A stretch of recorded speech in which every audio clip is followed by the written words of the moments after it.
Welcome to Daily Life Connection. Thank you for joining me again today as we think about who God is, explore deeper into his heart. As we explored Luke chapter 15, this wonderful story of the prodigal son. Today we're going to explore it a little further. Towards the very end of this story, the father makes a statement about this returning son. And he says, "My son who was dead has begun to live again." I want to share today a little bit from my heart about the Father who is the God of life. He's the God of life. He says that this son was practically or dead to him in relationship. When this son was totally out of relationship, it was the same as if this son was dead. But this son has now begun to live again, coming back to the Father, getting close to the Father's heart is where life is. Where life happens. God is a God of life. Death was never from God. He's not the author of death. It's the enemy who comes to steal, kill, death, and destroy. It says in Hebrews that by Jesus entering into death, he dealt with death so that we don't have to, that doesn't have to be the last word on our lives. Life, and this is a good point, life is the last word on our lives.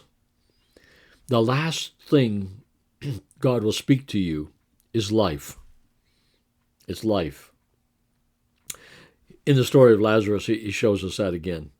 Death had claimed Lazarus, but Jesus spoke life to him. And that life, that word, the word of God, of life, was more powerful than the word of the enemy, the word death. Oh, that's good news today, isn't it? He's the God of life. The Son has come alive again. Come alive again. There may be areas in our lives that we feel have kind of died. Dreams, hopes, vision, outlook. God speaks life into those things so that they will come alive again.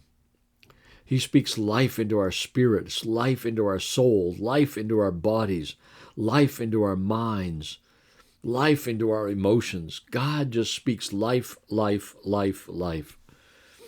He loves it when he sees his sons and daughters coming alive again.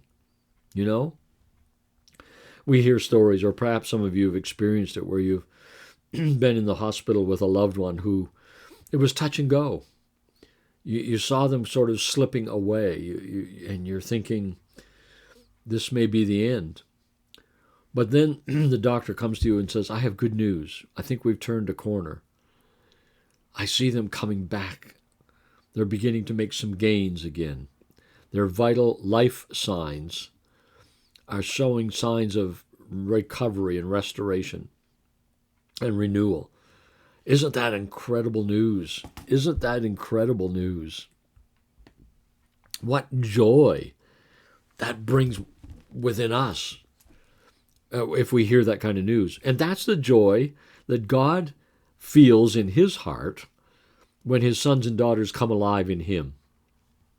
Christ is the life. In him was life, and that life was the light of all people, the life of God.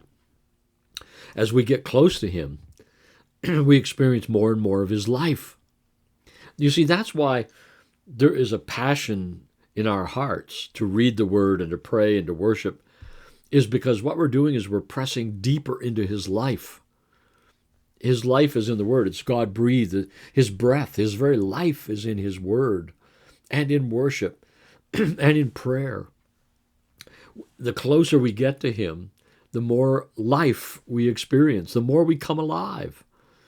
That's wonderful, awesome news. This brother of yours who was dead has begun to live again. Because why? Because he's gotten closer to me. You see, this older brother isn't really living. He's existing. I slave and I work hard and I obey and I do my best. But he's not really living. And the father's saying, son, you need to come alive. Really what the father's saying is, son, you need to get a life. You need to get a life. And the way to do that is to join me in the party. Get close to my heart. Come celebrate with me. Get into my presence, because that's where there is life. So today, as you and I go to spend some time in prayer, meditation, worship, whatever it may be, just being present to his presence, you know what you're going to experience? Life. Life. More aliveness. I love Eugene Peterson talks about the blazing aliveness of God in his version, The Message. And he talks about the blazing aliveness of God. I love that. The closer we get to the blazing aliveness of the Father, the more alive we become. It's like like a piece of wood. The closer you get it to the fire, the warmer it becomes, the hotter it becomes. And you get it close enough, it'll ignite. And it becomes on fire with the fire of the fire. Does that make sense? You bring that wood in, there's a fire here, and you bring the wood into it, and this wood now begins to burn with the fire, that fire. That's what happens as we come close to the heart of God today, because he is a God of life. God of life, aliveness, vitality, blazing aliveness. That's what we encounter today as we get close to him. Set me on fire. God bless. We'll talk again tomorrow.